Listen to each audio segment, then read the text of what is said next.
Salam jumpa pemirsa, senang sekali Jurnal DAI dapat menemani Anda kembali bersama saya Sumboko.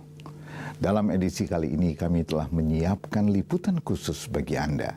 Setia di jalur cinta kasih dan cinta kasih menjaga ikrar pertobatan.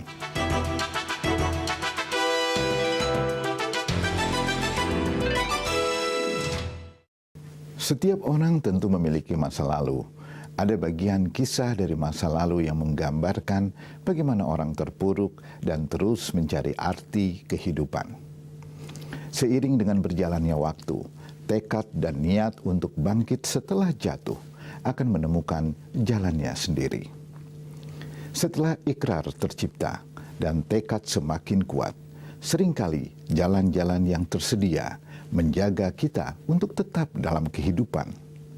Jalan kehidupan Abdul Razak Basir adalah jalan kehidupan berliku. Namun akhirnya ia tetap memilih untuk setia di jalur cinta kasih.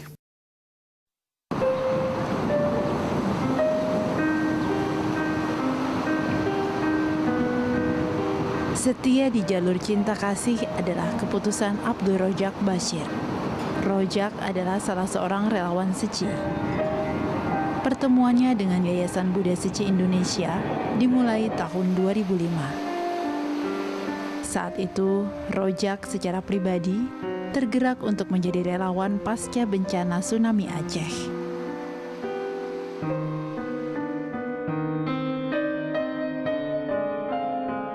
Kalau saya terjun di dunia kemanusiaan, itu sebetulnya pada intinya pendidikan dari orang tua saya sejak kecil itu masih melekat di saya. Orang tua saya sangat sosial dia. Nah, dari contoh orang tua itulah, biarpun saya dulu nakal pun, saya masih berusaha nggak pelit, masih berusaha nolong teman, nolong orang. Nah, setelah saya keluar dari dunia preman, sebagai bentuk dari menebus kesalahan saya, lebih banyak condong ke dunia sosial. Antara lain itu, tapi alasannya bukan semena-mena karena saya ingin menebus kesalahan. Memang dari kecil itu sudah ditanamkan oleh orang tua.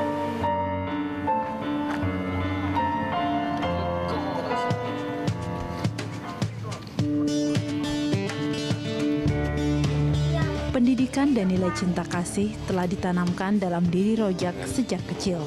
Abdul Razak Basir lahir di kota Tuban, Jawa Timur pada 24 Maret 1966. 40 hari setelah ia lahir, seluruh keluarganya pindah ke Solo, Jawa Tengah. Razak dibesarkan dalam keluarga Muslim yang kental pendidikan keagamaannya. Pamannya, Abu Bakar Basir, adalah salah seorang tokoh agama Islam di Indonesia yang mendirikan pondok pesantren yang cukup terkenal, Pondok Pesantren Al-Mukmin Ngeruki.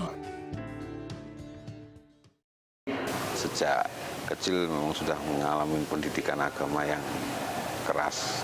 Banyak ya ilmu agama, bahasa Arab di situ, tapi karena sampai sekarang saya mungkin udah lupa semua kalau soal bahasa Arab karena jarang saya pakai. Terus yang paling banyak saya dapat itu ilmu agama. Dan yang kedua adalah karena muridnya dari seluruh Indonesia ada di situ, dari Irian ada, dari Sumatera, dari Bima, dari mana aja ada. Saya lebih banyak mengenal suku-suku lain, jadi lebih gampang bergaul dengan suku-suku lain. Apa yang telah ditanamkan oleh orang tuanya sejak kecil menjadi salah satu modal utama Razak untuk tetap setia memilih jalur cinta kasih. Namun pilihan untuk berada di jalur ini sebetulnya tidak lahir dan tumbuh dengan mulus di dalam diri Razak. Ia sempat hilang arah. Saat itu, banyak tekanan dan kondisi perekonomian yang amat sulit menimpa keluarga Razak. Orang tua Razak sakit-sakitan. Keutuhan keluarga tidak dapat dipertahankan. Razak kecewa. Ia kabur dari rumah dan hidup di jalan. Stasiun adalah bagian dari hidupnya saat itu. Razak juga terjerat kehidupan keras premanisme.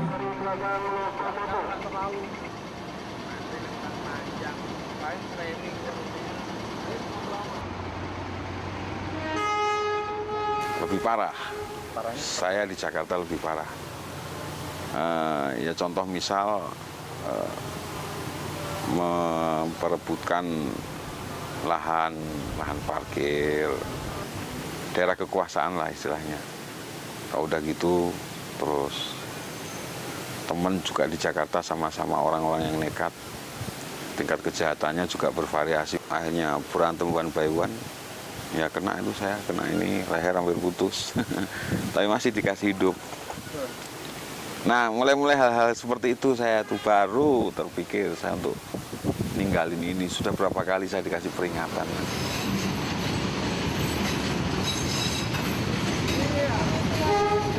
Di stasiun Senen, Jakarta inilah Rojak bertemu dengan Christopher Apriyadi, seorang pemerhati anak jalanan. Bertemu dengan Apriyadi seperti menghidupkan kembali satu sisi kemanusiaan dalam diri Rojak. Suatu sisi kebaikan yang sebenarnya telah ditanamkan dalam diri Rojak sejak kecil, namun sempat terhempas badai kehidupan. Apriyadi mendidik dan membina anak-anak jalanan. Ia seorang penganut agama Katolik. Semangatnya terutama diinspirasi dari kekagumannya pada Bunda Teresa, seorang biarawati Katolik pemerhati kaum tertindas yang memulai karya kemanusiaannya di India.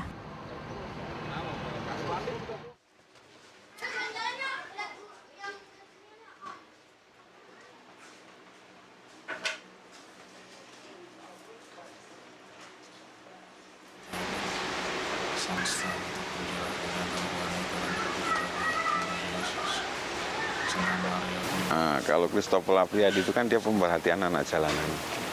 Nah, saya dulu preman di Senen, dia sering ke Senen juga. Saya juga. Ujian kemarin gimana? Kalau teman-teman saya anti dengan dia dulu, karena anak jalanan kan termasuk salah satu modal kan di situ untuk dieksploitasi apa kan. Tapi kalau saya enggak, ada orang baik, kenapa saya jauhin gitu. Nah, dia memperhatikan anak-anak jalanan, ya saya mulai banyak ngobrol sama dia. Itu mulai kedekatan dia dengan saya. Dan memang orang baik dia. Dia nggak pernah memandang siapa yang mau ditolong, itu enggak dia. Mau nyusul jauh. Berteman dengan Apriyadi membawa Rojak menuju episode baru hidupnya, pertobatan, memulai dari titik nol. Itulah keputusan dan tekad Rojak. Nah, ini teman saya ini juga orang Katolik, bukan orang Islam. Dia bilang, udah Cak Rojak ini di titik nol, udahlah tinggalin itu. Botol ya? Itu saya pikir terus malaman, akhirnya ya saya memang harus berhenti. Dan saya total, begitu saya ada niat berhenti, nggak tunggu ntar besok paginya saya bangun tidur, ya langsung berhenti. Total.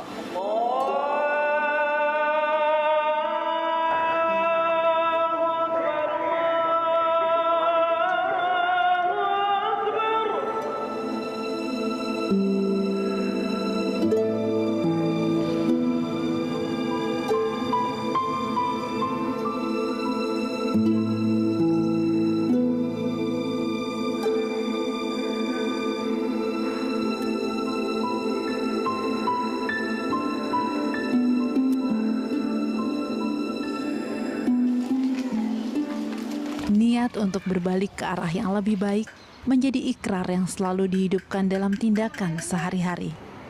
Pertemuannya dengan Yayasan Buddha Seci pada tahun 2005 membuat Rojak semakin teguh dengan niatnya di jalan pertobatan. Sepertinya inilah salah satu cara Tuhan menjaga Rojak untuk tetap berada di jalur cinta kasih. Kesalahan ya sudah kesalahan ya.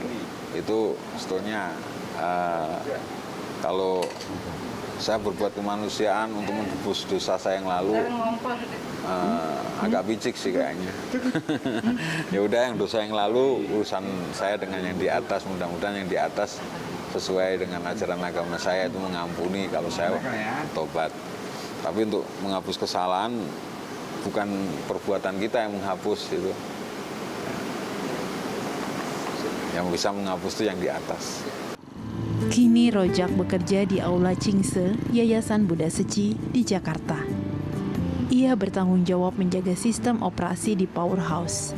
Rojak melakukan pekerjaan ini sepenuh hati. Ia menyadari tugasnya ini tidak semata merawat bangunan gedung, tetapi terutama menghargai tanda cinta kasih dan menjaga amanah cinta kasih banyak orang. Aktivitas saya merawat, karena saya tahu ini memang saya karyawan, tapi saya tahu Cingse Tang ini bisa berdiri atas bantuan banyak orang, sumbangan orang. Makanya dari latar belakang itu saya ingin berusaha merawat barang itu sebaik-baiknya. Ya, apa yang bisa saya perbuat untuk menolong orang, ya saya akan lakukan. Saat ini saya di Buddha Seci, ya Buddha Seci yang mensponsori saya untuk berbuat kebaikan. Maka saya akan pegang amanat untuk itu. Kisah pertobatan juga dialami Hok Chun Wijaya, seorang relawan yang mendampingi para pasien dengan berbagai macam kasus penyakit. Masa lalu Hok Chun tidak sepenuhnya terang dan lancar. Ia juga pernah terpuruk karena pergaulan, persoalan dalam keluarga, dan krisis ekonomi yang menghancurkan usahanya. Tetapi ia tidak putus asa. Setelah menyadari kesalahan, Hok Chun memilih untuk seterusnya membina diri dalam jalur cinta kasih. Ya, cinta kasihlah yang menjaganya tetap berada pada kehidupan yang penuh syukur dan pertobatan.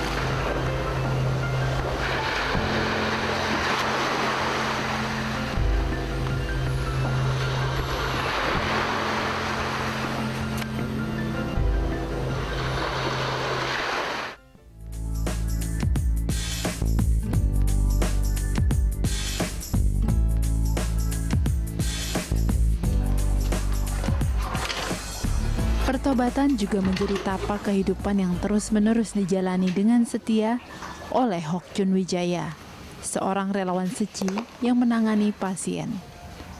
Hok Chun Wijaya yang biasa dipanggil Acun telah mulai mengenal Yayasan Buddha Seci sejak tahun 1994. Pertama kali, Acun bertugas menangani anak asuh Seci di wilayah Tangerang, Banten. Setelah itu, Acun mulai terjun ke berbagai kegiatan baksos kesehatan yang diselenggarakan Yayasan Buddha Seci. Hingga sekarang ini, Acun bertugas menangani dan mendampingi para pasien yang dibantu biaya pengobatannya oleh Seci. Sejarah awal saya kenal Seci, waktu itu Yayasan Seci mengadakan pengobatan TBC di Desa Kiara Payung dan Desa Gaga, tepatnya di Tangerang, yaitu di Curug. Disinilah saya tertariknya ada organisasi Buddhis yang berbasis kemanusiaan tanpa memandang suku, ras, atau agama, serta warna kulit.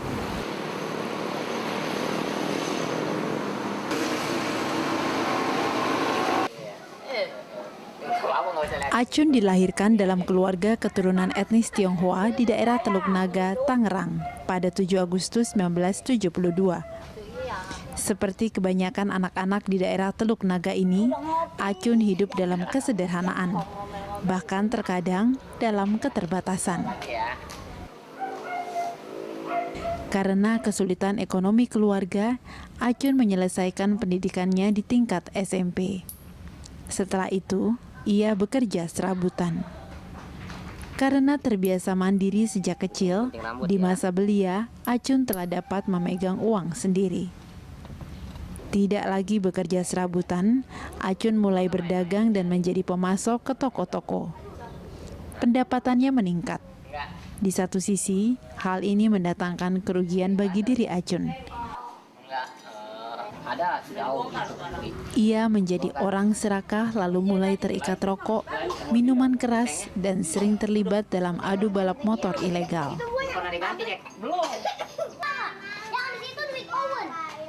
Kejadian kerusuhan tahun 1998 membawa perubahan tersendiri bagi Acun.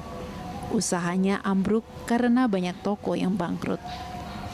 Acun cukup terpukul. Ia lalu berusaha menenangkan batin dengan rajin ke wihara untuk merenung, berdoa, dan berusaha melibatkan diri dengan hal-hal yang baik. Pada tahun 2007, Acun bahkan berniat untuk menjadi seorang biksu.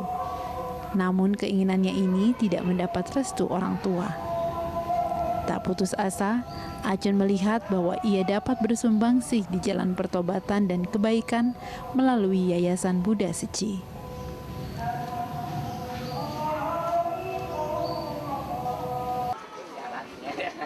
Kembali kepada ketenangan batin, dengan batin yang jernih, Acun dapat melihat banyak sisi positif yang ia dapatkan di tengah masyarakat. Ia menyadari bahwa dirinya adalah bagian dari masyarakat. Sudah sewajarnya memberikan sumbangsi pada masyarakat dan bukannya memberi kegelisahan seperti sikapnya dulu. Saya lahir dari keluarga yang bisa dikatakan kurang mampu.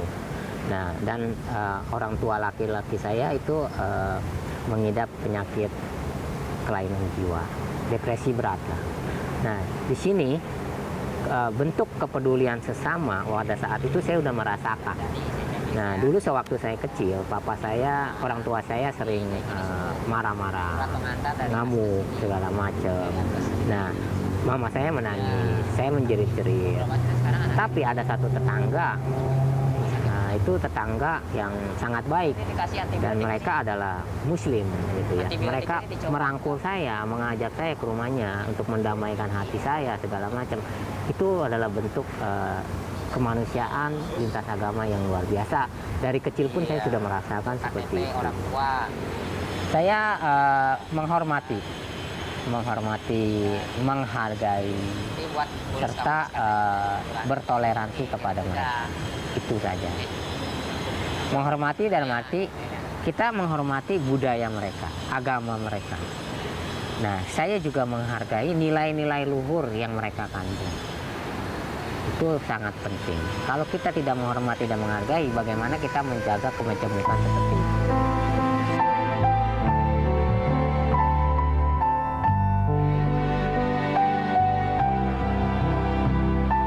Melihat dengan kejernihan, Acun melihat cinta kasih dalam setiap orang.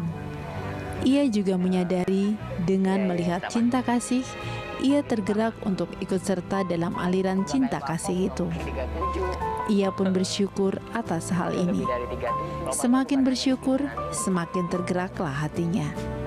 Semakin tergerak hatinya, semakin banyak ia menyentuh hati orang lain dan menciptakan keberkahan di antara sesama. Pelayanannya mendampingi para pasien yang ditangani Seci membuatnya lebih bersyukur lagi.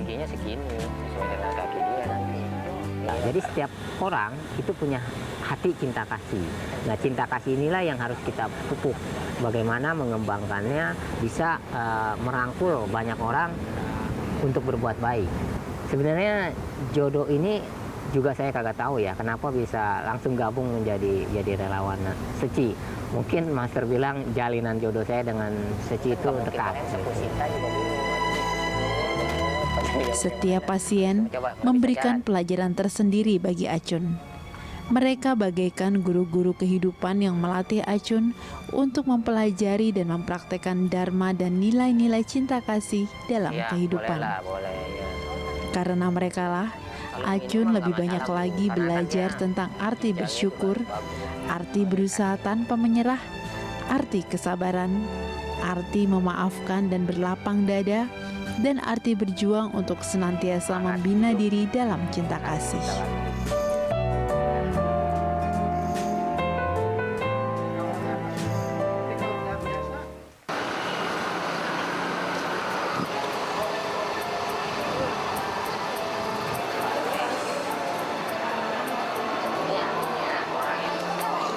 Gimana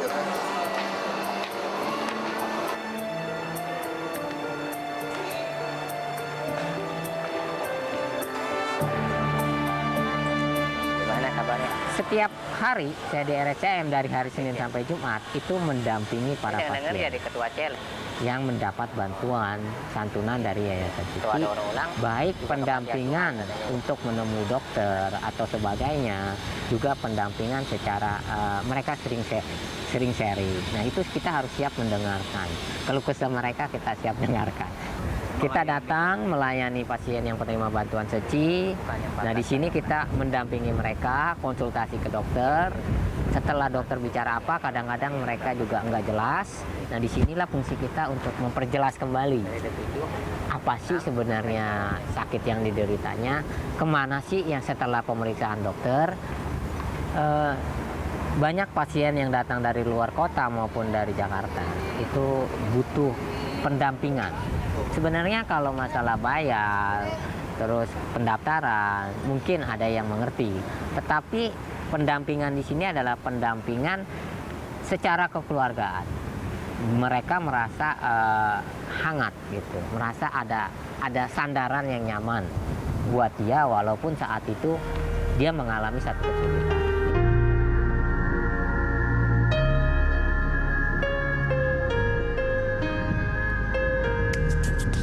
Bertekad untuk terus menjaga niat pertobatan dengan melakukan pekerjaan-pekerjaannya dengan setia adalah upaya Acun untuk tetap berada di jalur cinta kasih.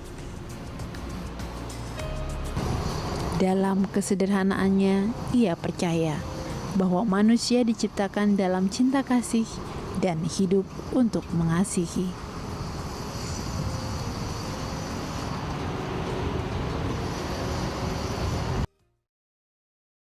Cinta kasih yang telah ditanamkan tidak akan hilang ketika kita menyadari arti pentingnya.